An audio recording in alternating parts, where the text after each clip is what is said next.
Aujourd'hui, nous allons voir ensemble l'importance de la parole ajoutée à l'action. Oui. Et nous allons voir que le méchant perturbe.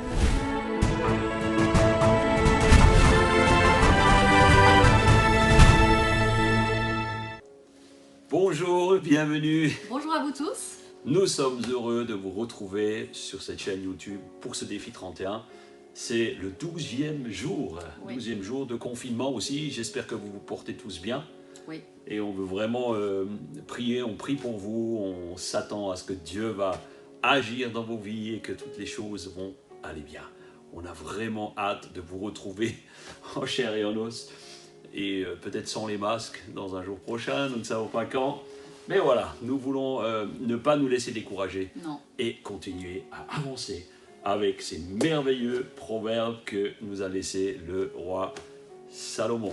Chérie, est-ce que tu veux bien commencer à Ouais. lire? Oui, je suis là pour ça. Tu es là pour ça, alléluia. Dieu Ok. m'a donné une femme pour me lire la Bible, c'est merveilleux. Alors, nous sommes donc au Proverbe 12. Celui qui aime la connaissance désire être corrigé, mais celui qui déteste les réprimandes n'est qu'un sot. L'homme de bien s'attire la faveur de l'Éternel, mais Dieu condamne celui qui forge des desseins coupables. La méchanceté n'affermit la position de personne, mais celui qui est droit ne sera pas déraciné. Une femme vaillante est comme une couronne pour son mari, Alléluia. mais celle qui lui fait honte est comme une maladie qui ronge ses os. Les projets des justes sont orientés vers ce qui est droit, alors que les méchants ne songent qu'à tromper. Les paroles des méchants sont des embûches meurtrières, mais celles des hommes droits les sauvent. Qu'on renverse les méchants, ils ne sont plus, mais la maison des justes subsiste.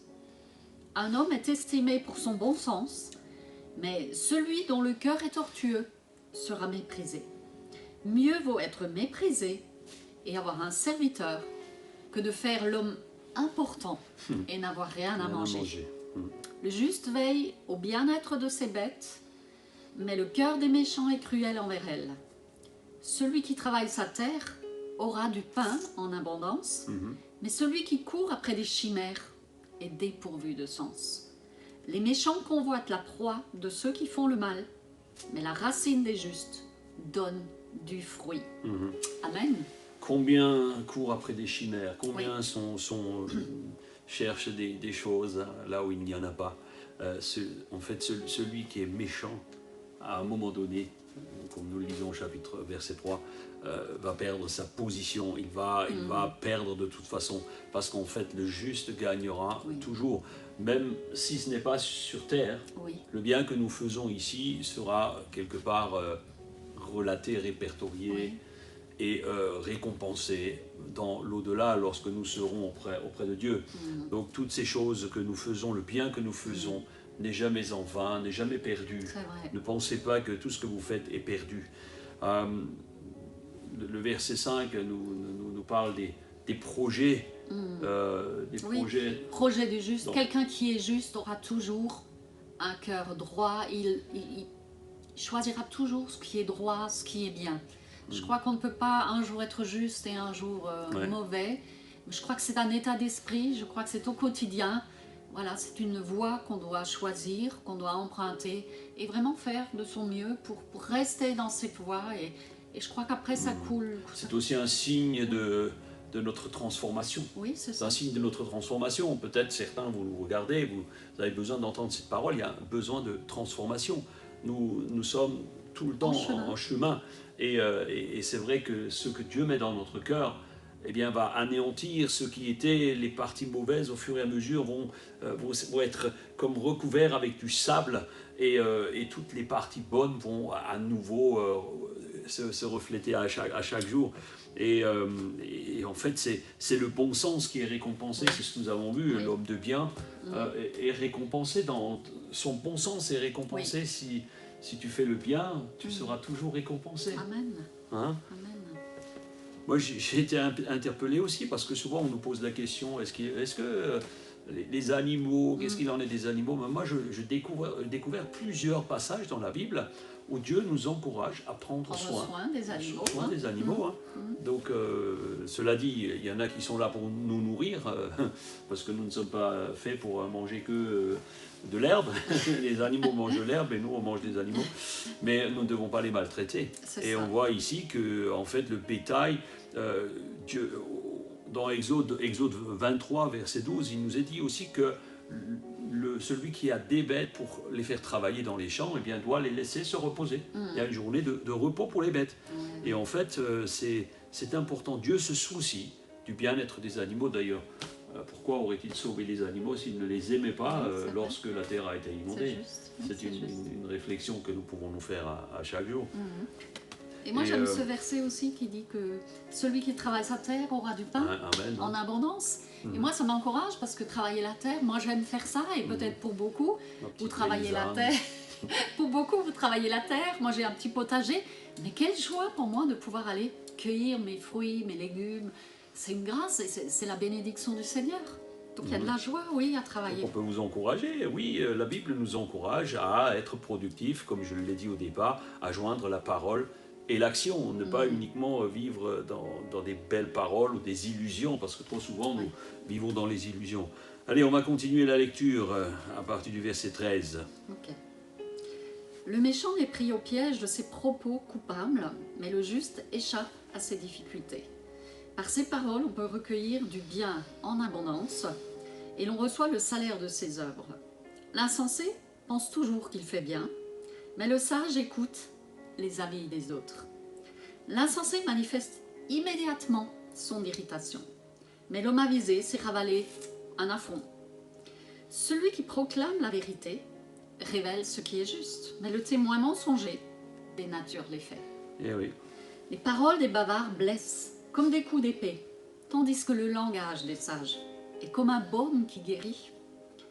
L'homme véridique subsiste à jamais, mais celui qui dit des mensonges a la vie brève. La tromperie imprègne le cœur des artisans du mal, mais la joie est pour ceux qui donnent des conseils visant à la paix.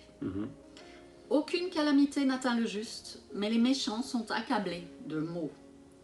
Les lèvres menteuses sont en horreur à l'Éternel, mais ceux qui sont véridiques lui font plaisir. L'homme avisé cache son savoir, mais l'insensé proclame bien haut sa sottise. Nous voyons à nouveau que le piège a quelque part des paroles, le piège des paroles. Oui. On revient toujours à la langue. Parce que cette langue. Parce que les propos coupables mènent quelque part à la malédiction, nous emmènent vers finalement le trou, comme on dit. En fait, la fourberie est quelque chose qui est en horreur à l'Éternel. Oui. Nous devons avoir des cœurs qui sont intègres. Et en fait, il est dit que le sage, il sait écouter les avis. C'est ça. Il sait écouter les avis, mais ne prenons pas les avis de n'importe qui. Oui. Premièrement, prenons l'avis de ce que nous dit la parole de Dieu. Prenons l'avis de ce fabuleux proverbe qui nous encourage à suivre les préceptes de ce que Dieu veut.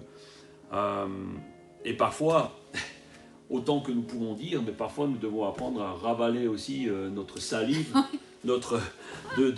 en fait, un affront. Combien de fois nous sommes attaqués par un petit pic, vous savez les petits pics, tu sais les petits pics là que des épées, hein.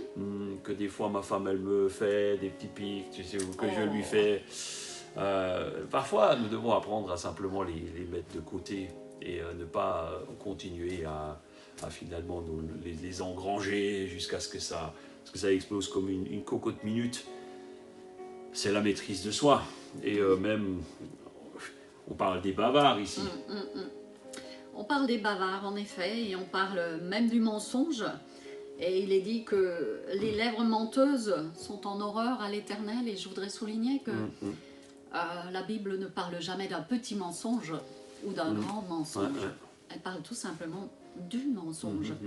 Et nous devons faire attention, parce que le mensonge est un péché, qu'il soit petit ou grand, il n'y a pas de différence. Donc veillons vraiment à notre langue. En dehors du mensonge, il y a les paroles aussi qui blessent comme une épée. Nous avons lu ça comme une épée qui tranche vraiment Et aussi, quelque part, il y a des artisans du mal dont nous avons entendu parler. Les artisans du mal sont ceux qui préparent des coups par derrière et qui cherchent simplement à casser les choses, à casser les amitiés, à casser les gens. Et en fait, c'est comme des cœurs qui sont remplis de fiel, mais la joie est pour ceux qui louent l'Éternel et pour ceux qui apportent des conseils de paix. Oui, amen. Amen. On va continuer. J'ai pour habitude de dire, quand des fois il nous arrive de nous rapporter des faits, je pose la question, est-ce que ce que tu as entendu était conduit par l'amour et amène à la paix ou l'inverse? Oui. Et des fois, ce qu'on peut entendre, il faut juste se poser cette question et on sait d'où ça vient. Si ça amène la paix, c'est conduit par le Seigneur, c'est de la sagesse. C'est juste. Si ça n'amène pas à la paix, il faut oublier. C'est juste. Allez, je vais lire la suite, à partir du verset 24 jusqu'à la fin. Alors, ceux qui travaillent beaucoup s'assurent la direction des affaires. Les nonchalants seront réduits à l'esclavage. Waouh! Le souci au fond du cœur déprime un homme, mais une parole d'encouragement lui rend la joie. Le juste sert de guide à ses compagnons, mais la conduite des méchants les égare. Le paresseux ne fait même pas rôtir son gibier. Et le bien le plus précieux de l'homme, c'est l'activité. La vie se trouve sur le chemin de la justice. Cette voie-là préserve de la mort. La justice préserve de la mort. Nous voyons que les valeurs du travail sont extrêmement présentes dans ces proverbes. Oui. Toutes ces valeurs de produire quelque chose, de mener une action. Et il est dit le nonchalant. Le nonchalant, vous savez, un nonchalant, c'est quelqu'un qui dit bon, je vais le faire demain. Vous vous rappelez la capsule que j'ai faite sur la procrastination. Ne soyez pas des nonchalants procrastinateurs. Et en fait, il est dit que les nonchalants, ils sont comme tenus en esclavage. C'est ça. Ouais. Et ils deviennent esclaves aussi de leur paresse quelque part. Exactement. Donc, je crois que nous devons chaque jour aussi nous prendre des bonnes habitudes, tout simplement, nous encourager nous-mêmes, nous remettre en question, prendre des décisions aussi pour rester actifs, pour ne pas tomber dans cet esclavage. Prends des bonnes habitudes. Décide aujourd'hui de prendre des bonnes habitudes. Ne sois pas comme un nonchalant. Il est dit aussi, nous venons de lire, de ne pas garder les soucis. Ouais. Parce que là aussi, c'est quelque chose qui est en train de pourrir la vie et qui nous empêche de rentrer dans cette paix, dans cette grâce que Dieu veut nous donner. Et c'est vrai que des soucis, nous en avons tous, des petits, des grands. Nous avons tous des soucis. Et la Bible nous encourage de ne pas les garder dans notre cœur parce qu'ils nous amènent à la déprime. Ils nous amènent au découragement. Et qu'est-ce que nous pouvons en faire de nos soucis? Nous pouvons les déposer au Seigneur. Et une parole d'encouragement rendra aussi la joie. Alors, c'est vrai que le Seigneur nous met des gens à cœur. Quand c'est le cas, prenons le téléphone, prenons des nouvelles, donnons une parole d'encouragement. Parce que quand c'est conduit par Dieu, la personne que vous allez appeler, elle en aura réellement besoin. D'ailleurs, ça peut être le mot de la conclusion, puisque il est important d'encourager quelqu'un. Encourage quelqu'un aujourd'hui.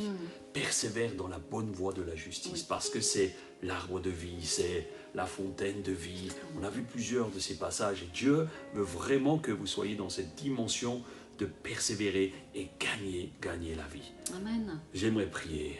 On va courber nos têtes et prier. Merci Seigneur pour ces moments partagés ensemble. Nous te rendons gloire pour toutes choses. Nous te prions pour que ces encouragements à marcher droit, à rester sur le chemin de l'activité, de ne pas devenir nonchalant, eh bien, puissent nous donner cette certitude que toi, à chaque jour, tu es avec nous. Eh bien, nous te rendons tout l'honneur et la gloire qui t'est due. Je prie pour quelqu'un derrière son écran maintenant qui a reçu en pleine face une parole dans ce message, dans cette lecture. Eh bien, sois assuré que Dieu veut ton bien, que Dieu veut que tu marches dans les voies de ce qu'il a choisi pour toi. Dieu veut ta joie, Dieu veut que tu vives dans une paix et il veut t'enlever tout les soucis. Oui. Alors, on vous dit à demain. À demain. On vous- Passez une excellente journée. On est fiers de vous, de ce que vous désirez vraiment de tout votre cœur, progresser encore avec la parole de Dieu, avec les proverbes. On vous dit à demain. À demain. Prenez soin de vous. Prenez soin de votre âme. À bientôt. On vous aime. Bye bye. Ciao, ciao.